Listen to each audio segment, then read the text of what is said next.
Out the nomination form. Celebrating Black Excellence 365. Only on News Channel 6. News Channel 6 presents The Giving Gown, devoted to making sure that all young women feel beautiful on prom night. Join us on Saturday, March 8th at First Baptist Church of North Augusta from 9 a.m. to noon. We'll have a large selection of prom dresses, shoes, and accessories to browse, try on, and take home for free. So don't miss this opportunity to create memories that will last a lifetime. Sponsored by Bridgestone, Aiken Regional Medical Centers, the Mike Costello Law Firm, and News Channel 6. Every day, ordinary people in the CSRA do extraordinary things to serve our community. Each month, News Channel 6 recognizes these outstanding volunteers with the Giving Your Best Award. Do you know an everyday hero who goes the extra mile to help others? Nominate them for the Giving Your Best Award by visiting WJBF.com and filling out the entry form. Sponsored by Science Co., Piedmont Augusta, Security Federal Bank, and News Channel 6. The Live 5 for 6 mobile app.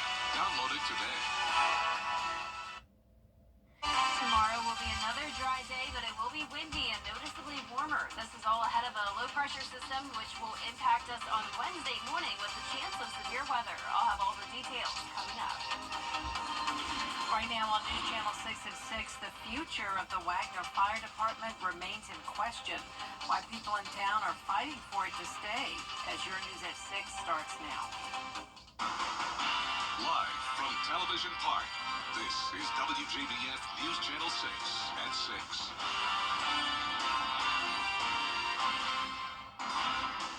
Good evening, everyone. I'm Jenny Montgomery. Thank you for joining us. Brad is off tonight. Coverage you can count on begins with South Carolina remaining under a state of emergency this evening because of wildfires.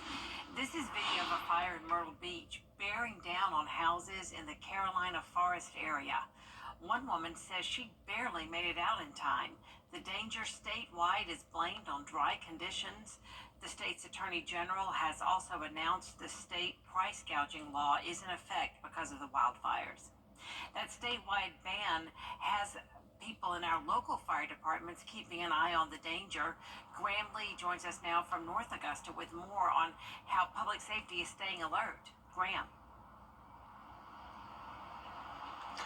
Well, Jenny, no question that wildfires have been hitting South Carolina. They're mainly hitting the upstate and the Myrtle Beach area, as you mentioned, but the local fire departments here are staying alert just to be safe. The state fire marshal did confirm over the weekend that there are more than 175 wildfires with ongoing operations. North Augusta Public Safety did respond to a brush fire over the weekend, but they say there are no active wildfires in the area, at least for the moment. And while the CSRA is not in the danger zone, firefighters say the air quality is cause for concern. Fortunately, at this exact moment, the majority of the wind is pushed through, but we're looking for moisture to come back into our area to keep the volatility of any debris from wanting to burn.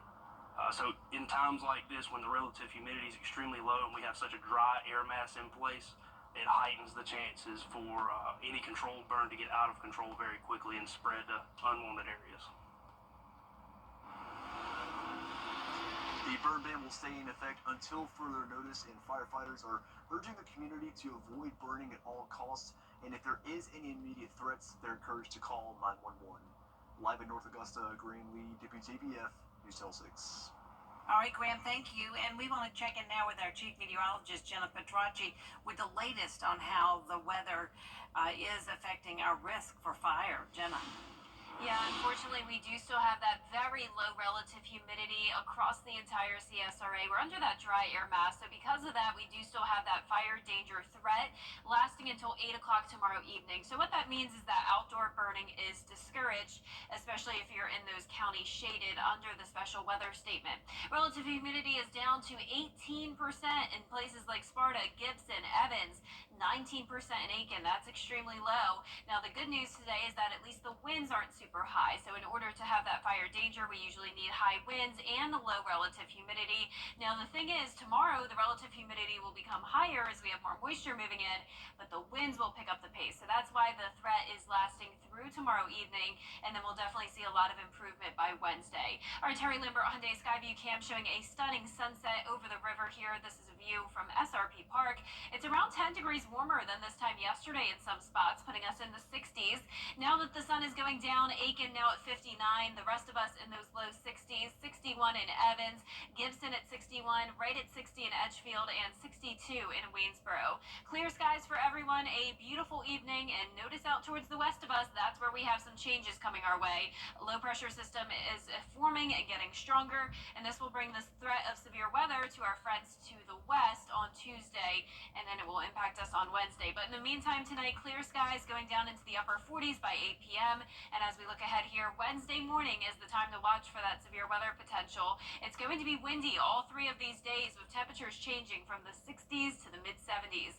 I'll have more details on that coming up, but back to you, Jenny. All right, Jenna, thank you. And Aiken County Fire Department may shut down, leaving people worrying about safety and response times. Aiken Bureau Chief Sean Cabbage-Talk has more. Our fire department's going to be familiar with the area, whereas someone else might not be. We're on a dirt road, so, you know. The Wagner Fire Department faces closure due to a funding dispute with Aiken County. Wagner City Council unanimously approved separating from the fire department in January. That means the fire department operates on its own without funding from the city. We need them because they're local, they know where all the houses are, they know what they need to do, and they get it done. A petition is circulating warning of longer response times, especially in rural areas. And with fire season being as busy as it has been lately, that doesn't sit well with the people who live here. We were getting around 250 to 300 currently, but ultimately, one of our goals always as a fire department here for the town is for the citizens to have a voice. Interim Fire Chief Adrian Pollard warns the department may not survive without county support. That could lead to higher insurance rates and delayed responses. And financially, it cannot support a department because, for example, last year, by the end of our fiscal year, we were pinching pennies and making sure the lights were off so we could pay the bills. Several structure fires were reported over the weekend, mostly in the New Holland district. Fire crews responded to each one, often providing mutual support to neighboring departments. There's a lot of fires around here, a lot. I live literally right beside, I'm the one that called the fire in last night. If they wouldn't have been there, we would have been fighting a forest fire. The fire department is working on a proposal for a new station. The site has already been surveyed and staked out.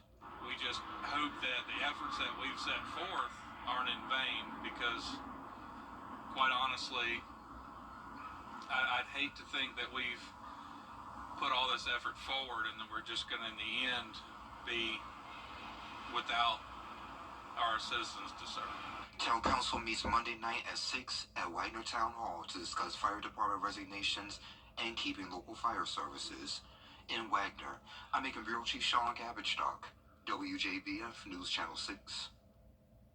Parking in downtown Augusta will be impacted even more with major improvements coming to Broad Street. Commissioners are scheduled to vote tomorrow to have downtown Augusta will be impacted even more with major improvements coming to Broad Street. Commissioners are scheduled to vote tomorrow to have the Administrator's Office and Traffic Engineering come up with a plan to lessen the impact. George Escala has the story.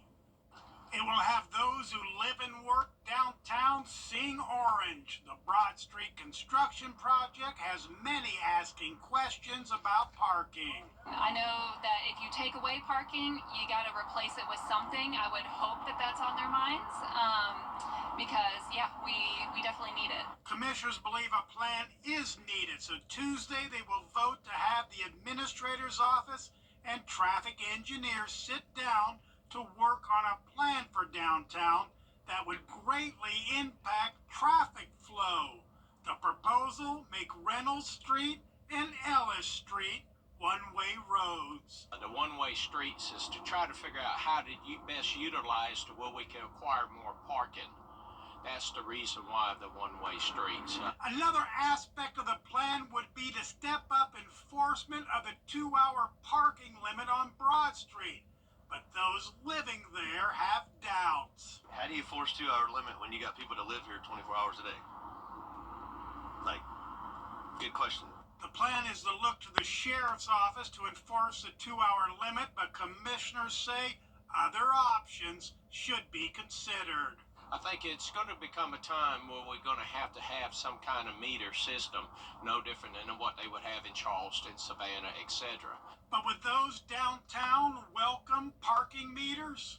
No. I don't think paid parking is the way to go. I just think that they need to make parking more available. That's the city's goal as more Broad Street construction gets underway. In Augusta, George Escala, WJBF, News Channel 6. Coming up, some Georgia lawmakers are working to change how cameras are used to track speeding drivers in school zones.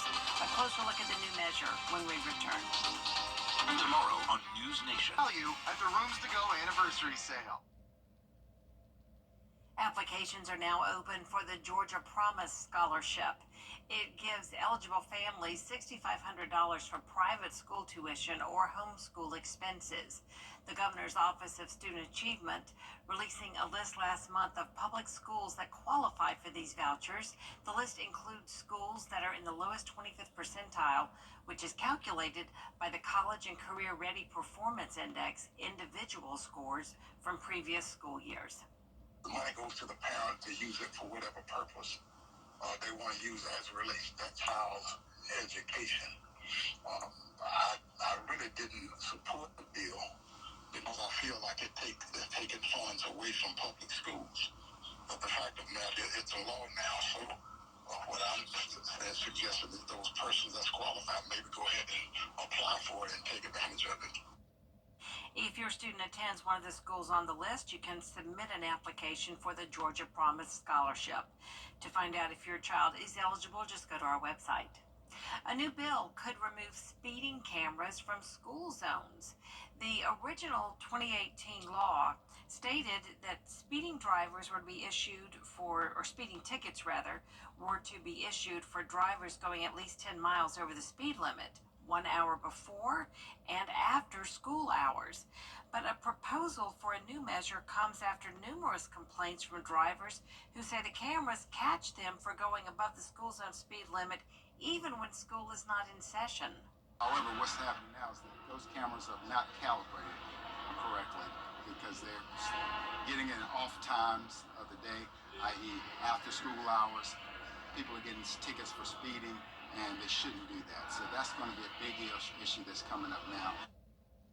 The new bill is still being reviewed by House lawmakers. It'll need Senate approval before it can be sent to Governor Kemp's desk.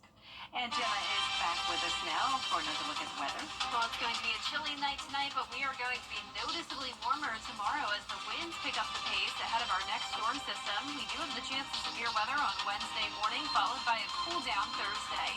I'll have all the details right after this break. Find out if you're drinking water. And save big. Over the years, thousands of people have gotten their hands on one. And who knows, you could be next. Win your very own Good Morning Augusta coffee mug at WJBF.com/coffee club. Sponsored by Honda Cars of Aiken. Weather headlines on News Channel 6. Brought to you by Hickson Roofing. Get clear, accurate stories that don't waste your time at WJBF.com. Now, your most accurate forecast with WJBF Live 5/6. Welcome back. Last Friday, I had an awesome school visit over at Augusta Prep. Went there for the first time and visited the 2nd, 3rd, and 4th grade students. They were all fantastic, did a great job presenting the weather at the end, and asked some really good questions. But I have to give a special shout out to the little girl I took a photo with here. This is Brighton, and I definitely think Brighton has a very bright future as a future meteorologist one day. So she's the reason this school visit happened. It was because her mom reached out to me on Facebook saying that Brighton wants to be a meteorologist, and she's a big fan and watches the station all the time. So thank you to Brighton and her mom Chelsea for setting up this visit with me, along with the teacher Ashlyn for having me. So I look forward to coming again next year, and hopefully I'll get to see Brighton again sometime. Here's a look at our Terry Lambert Hyundai Skyview cam. A beautiful sunset happening now from the airport. It's a pretty nice day. It's comfortable outside, or at least it was earlier when we got into the mid-60s. Now that the sun is going down, we are seeing some temperatures fall into the upper 50s. Washington at 57, Saluda at 59. Waynesboro, you're still at at 61, and unfortunately our Augusta Busch Field sensor is out, but I'd imagine we're right around that 60-degree mark. Our satellite and radar is showing high pressure in control for now, but low pressure is moving in. We're watching the strong system that'll impact us on Wednesday, but we do start to see some impacts on Tuesday, and that will be an increase in temperatures, an increase in clouds, and also an increase in wind speeds. So tomorrow you can see it becomes mostly cloudy as we warm up to around 70 degrees, and we'll have a strong southeast wind coming in ahead of this cold front passage. This will impact parts of Texas, Louisiana, over towards Alabama Tuesday, and then it will impact us starting early Wednesday morning. So here's our futurecast starting at 2 a.m. on Wednesday. Rain impacts our northwestern counties first. There's really not much to this. It's going to be a quick line in and out. There's really only going to be this one area here where we have to watch for the severe weather potential. You can see that line very noticeable coming through the metro by 7 a.m. The way this is bowing out, it does look like it's going to likely produce some gusty winds. So severe storms are definitely possible, and this lasts all the way until around 9 a.m. That'll be when it's in our southeastern counties, but it will just be around 30 minutes of rough weather, and then the rest of it is just rain. But be sure to leave with plenty of time on Wednesday morning when you're headed out the door, and drive with caution. We do have that slight risk of severe weather for around half our area, including Augusta and Aiken, so that's level 2 out of 5 on our scale.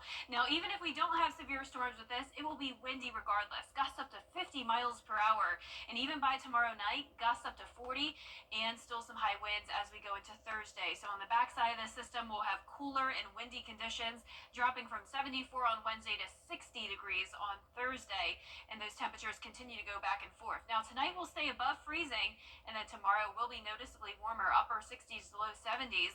Here's that 10-day forecast. We have that very high chance of rain on Wednesday, followed by the cool down on Thursday, back to sunshine. Then we'll be tracking more rain and potential storms Saturday night into Sunday, with the temperatures back and forth from the 60s to 70s. Now, congratulations to today's umbrella winner. That is Sandra Urban from Greenwood, South Carolina. Sandra, you can pick up your Viper 6 umbrella here at the station and sign up to win yours on WJBF.com. All right, Jenna, thanks. Coming up, North Augusta boys and girls basketball teams are in Florence tonight, fighting for a spot in the state title game. We've got live coverage for you coming up next.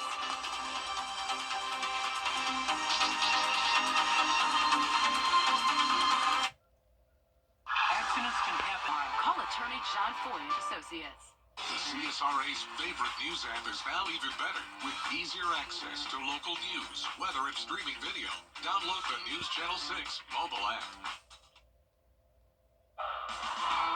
Now, WJBF sports coverage you can count on. And we welcome you inside the Florence Center where the North Augusta boys and girls just wrapped up their final 4 games. We'll take you out to the girls first. The North Augusta girls taking on Lower Richland, looking to go back to the state title game. Starting in the first quarter, Selena Grant bodies her way to the basket. Then it's Ashley Walker, a sidestep move of her own. Both players, they led the way with 13 points each. Then it's Taylor Boney who nails the three-pointer. And whenever Lower Richland made a run, the Yellow Jackets, they always had an answer. They find a way to get the win, the 42-34 victory. They're going back to their 6th state championship in 8 years. And head coach Al Young with all sorts of emotions after the hard-fought win. Can't tell you how emotional I am. I'm so excited. So happy for the girls. You know, they worked hard. We came up a little short last year. They went back and said they were getting it done this year. So again, we're looking forward to that game. I just hope we can prepare ourselves to get ready to win. I think they're hungry. They want to get back to state championship game. Now, I think a lot has to be said about that, their effort and wanting to get back. And sometimes it's not about coaching. It's about their effort and how hard they play and how bad they want it. And I think that kind of showed today. Checking into the game for the Stallions, number 21, Alina Land. And the girls will play Friday at 2 p.m. Over to the boys, North Augusta playing Wilson. Duron Dunbar, he nails the layup. The Yellow Jackets pushing the pace. Torian Mabrian, he makes the wide open three. Wilson gets the wide open slam dunk, but North Augusta, they actually respond with a slam dunk of their own, and they get the 55-44 win over Wilson. And we will have that post-game reaction action coming up for you in the 7 o'clock, the 10, and 11. And real in other sports news, USC Aiken's women's basketball head coach, Mark Miller, he is stepping down. Announced today after leading the program for 9 seasons. Then some Atlanta Braves news, some injury news. Sean Murphy cracked a rib. He got hit by a pitch, so he is expected to miss 4 to 6 weeks. Reporting live in the Foreign Center, Gianna Cephalou, WJBF Sports. SRP Federal Credit Union. It's bow time. Hey, it's Anna Christina here at Jimmy's Home Furnishings, and we have the styles you're looking for to get your home ready for spring. With tournament week coming up, we have outdoor furniture for entertaining your guests as well, and all at prices you can afford. Jimmy's is your Ashley Furniture low price leader. And did you know we offer a price match guarantee? So come see us today on Horizon South Parkway in Grovetown and get your home ready for spring. Jimmy's Home Furnishings, where it feels like home. Today, we bring you the profile of a hero. Marine Private First Class Gomer Pyle. Heroes come in all shapes and sizes. But this hero is a musical Marine.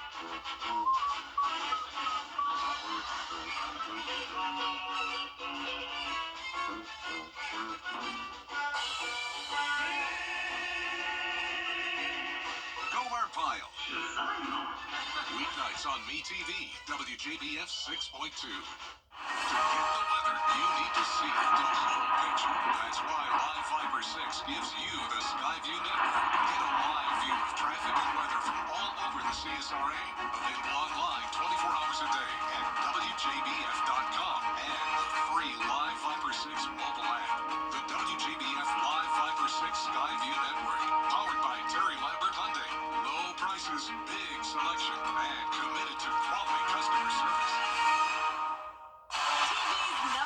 Entertainment talk show has 15 Emmys. It's actually 16. Respectfully. Count on live to make your morning shine. Weekday mornings at 9 on News Channel 6. A warmer day tomorrow with clouds taking over, then a high chance of rain early Wednesday morning and that threat of severe weather, followed by sunshine and a breezy and cooler day on Thursday, then another chance of rain and storms over the weekend. So, Jenna, you know Saturn, the ringed planet. Well, listen to this. On March 23rd, the rings of Saturn will be edged onto Earth, making them impossible to see. Scientists say this rare alignment happens about every 15 years as Saturn orbits the sun. Astronomers expect the rings to gradually become more visible again starting later this year. This happens as Saturn orbits the sun every 29 years, causing its tilt to change. Astronomers won't see the rings for a few years, but they'll gradually become visible again with full view expected by 2032. Wow, I would have Isn't never that imagined. Yeah, I mean, you can't have Saturn without the rings. I know, it would just be another planet. Pretty cool. Well, that is our report for now, everybody. Thank you so much for joining us. News Channel 6 continues at 7 o'clock, right here after World News Tonight. And then we'll be back for News Channel 6 at 11. Have a great evening.